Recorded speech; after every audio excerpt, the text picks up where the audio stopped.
大家好，欢迎观看居家101，我是阿杜。今天我们要来安装液压缓冲自动关门器。我的市政府规定，车库门要有自动关闭的功能，不过这个门关的实在太猛了，我每年时不时就会被刮伤一次，所以为了防止悲剧再发生，我打算安装这个液压缓冲自动关门器。我本来还挺犹豫的，因为我不知道能不能一次就搞好，因为一旦失败，门上钻的洞就不是很好复原了。所以我就以我的示范来给大家做参考，看看容不容易安装，也会说说安装的利弊。那我们就开始吧。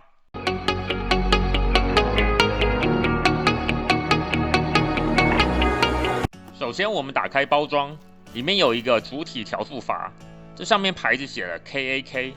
不过你会发现就算是不同的牌子，很多模具都是一模一样的，大概是一样的工厂分发给了不同的厂家，然后卖家自己打上了牌子。一个摇臂，一个螺钉跟一个盖子，还有一张说明书。这说明书说详细挺详细的，不过要理解需要花一段时间，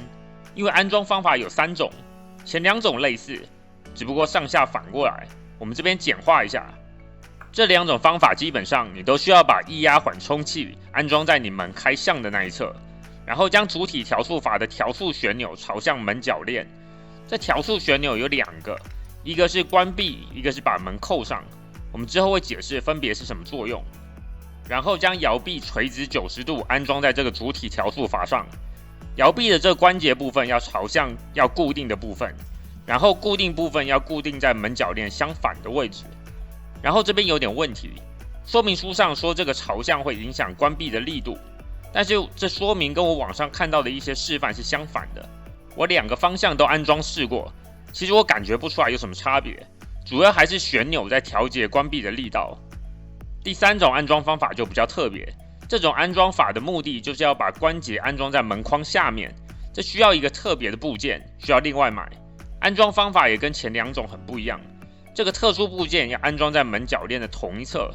而且主体调速阀需要把旋钮朝向门铰链相反的一侧，跟前面2种安装方法相反。3种安装法都有一个表格，告诉你每个地方的间距是多少。不过其实你不需要完全按照它的数据，这些数据只是会影响你最后开门的最大角度还有承重。不然你只要确保摇臂垂直90度，安装后应该都不会有太大的问题。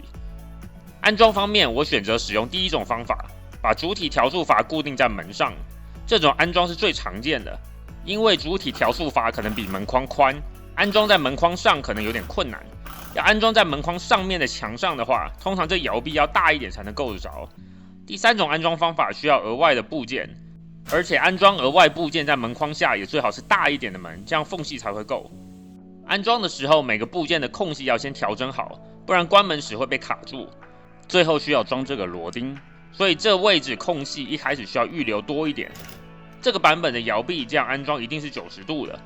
但是固定的部分会不够长，所以要把它转出来，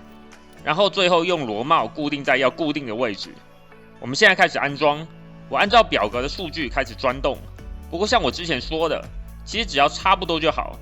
影响其实不大。再强调一次，空隙要预留多一点，不然卡住的话，这些钻过的洞就很难处理掉。